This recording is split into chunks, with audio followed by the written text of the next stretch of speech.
चाहे राम ने, चाहे कृष्ण ने, चाहे महावीर ने, चाहे बुद्ध ने, किसी भी स्थान को ले लीजिए, मुझे बताइए आज उन स्थानों का क्या हो रहा है?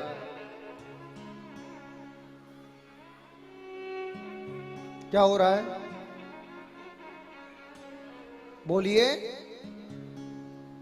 बोले एक मूर्ति रख के पूजा हो रही है, घंटी लाई जा रही है, यही तो हो रहा है। यात्रियों को घुमाया जा रहा है, आओ आओ आओ, धक्का मुक्की करते हुए जाओ जाओ जाओ जाओ, आओ आओ आओ, चढ़ाओ चढ़ाओ चढ़ाओ, जाओ जाओ जाओ, यही हो रहा है। क्या ये उचित है? बोलिए। जिस स्थान पर कृष्ण ने 64 कलाओं को सीखा, जिस स्थान पर कृष्ण ने संपूर्ण विद्याओं को सीखा, वहां क्या होना चाहिए था? विश्व का सबसे बड़ा विश्वविद्यालय, विश्व का सबसे बड़ा गुरुकुलम, जहां पर उन 64 कलाओं को सिखाने का, प्रशिक्षण का काम किया जाता हो, होना चाहिए था कि नहीं होना चाहिए था? जोर से कहिए, क्या हो रहा है वहां पर? जिस स्थान पर बौद्ध ने ज्ञान अर्जित किया, वहां क्या होना चाहिए था? वो ज्ञान, वो सप्त चक्रों को जागृत करने की विद्या को सिखाने वाले आचार्यों की नियुक्ति होनी चाहिए थी। वहां क्या हो रहा है?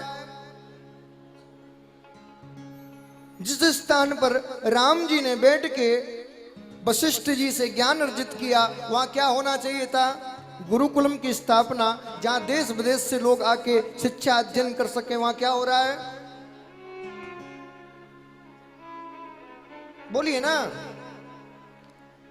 जिस ब्रज में कृष्ण ने 11 वर्ष रह के इतने बलवान बने, इतने बुद्धिमान बने, जिस ब्रज में रह के बिना किसी विद्यालय में जाए, बिना किसी गुरुकुलम में जाए, इतने बलवान, इतने बुद्धिमान बन गए, मथुरा जैसी नगरी के सम्राट को मार दिया। क्या ये छोटी बात है? उस ब्रज में क्या होना चाहिए था? जोर से कहो। ऐसे वीर और बुद्धिमान बालक बनाने का प्रशिक्षण केंद्र जगह जगह बनने चाहिए थे। हाँ जी के ना जी? आज उस ब्रज में क्या हो रहा है? आओ चढ़ाओ जाओ, और ये तो तैयार है। क्या ये सनातन का नाश नहीं है? बोलिए। क्या ये राम कृष्ण का अपमान नहीं है? बोलिए ना। तुम्हारे मौन रहने की वजह से पाखंड बढ़ता है। तुम ना गलत का विरोध करते, ना सच का साथ देते। तुम्हारी मौन की वजह से भारत की आज ये हालत है। अब तो बोलिए, क्या ये उचित है? जिस स्थान पर रहकर राम ने राम राज्य की स्थापना की, उस स्थान पर क्या बनना चाहिए था? विश्व का सबसे बड़ा राजनीतिक सिखाने वाला विश्वविद्यालय, गुरुकुल। उस स्थान पर क्या हो रहा है? मंदिर के पीछे लड़ाई।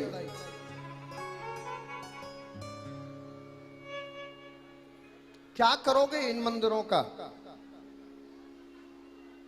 पहले मंदिर इसलिए बनाए जाते थे क्योंकि उन मंदिरों में ऋषि बैठकर अनुसंधान करते थे, बच्चों को शिक्षा दी जाती थी, ज्ञान दिया जाता था। क्षमा करना, भारत के कितने मंदिरों में आज ज्ञान दिया जा रहा है? जोर से कहिए। कितने मंदिरों में रिसर्च हो रही है? कितने मंदिरों में अनुसंधान हो रहे हैं? बोलिए। क्या करोगे फिर इन मंदिरों का? भारत के मंदिर अनुसंधान केंद्र थे, भारत के मंदिर शिक्षा के केंद्र थे, भारत के मंदिर धर्म की धुरी थे। क्षमा करना, बुरा लगेगा, लेकिन आजकल जितना अधर्म तीर्थों में और मंदिरों में हो रहा है, शायद आपके घरों में नहीं हो रहा होगा। सच्चाई है कड़वी, सुनने में दर्द हो जाएगा कान में, हर कोई इसको कह भी नहीं पाएगा। कोई कह सकता है? हिम्मत है? तुम्हारे अंदर तो नहीं है। हमारी जैसा कोई बाबरा सदियों में एक बार आता है, वो कहता है, कहता कहता मर जाता है, फिर हम 2-4 मानते हैं, वो सुधर जाते हैं। बाकी तो सब बही रहे हैं धार में।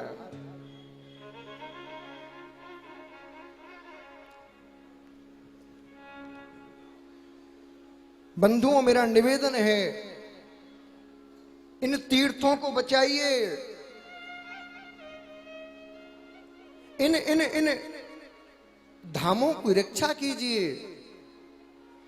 बुजुर्ग बैठे हुए हैं, मुझे बताइए, जब आप आज से 20 साल पहले, 30 साल पहले चार धाम की यात्रा के लिए जाते थे तो घर वालों से मोह भंग करके जाते थे। जब जाते थे पूरा गांव आके मिलता था, स्वागत करता था। क्यों? बोले अब पता नहीं आएंगे कि नहीं आएंगे। हाँ जी,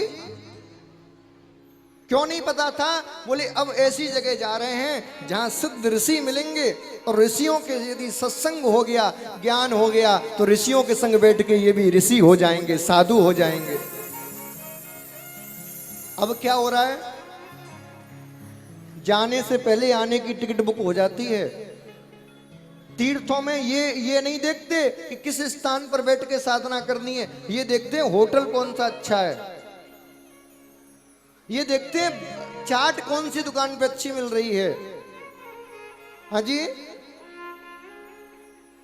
इसलिए जा रहे हो तीर्थों में, मत जाइए, बदनाम मत करिए तीर्थों को। कई लोग मुझे मिलते हैं, महाराज महाराज, नहीं बताओ, बड़ी खुश हो गए, मैंने चार धाम की यात्रा कर ली। अच्छा अच्छा, गोद में कौन है पोता? कहां बैठा है दुकान पे?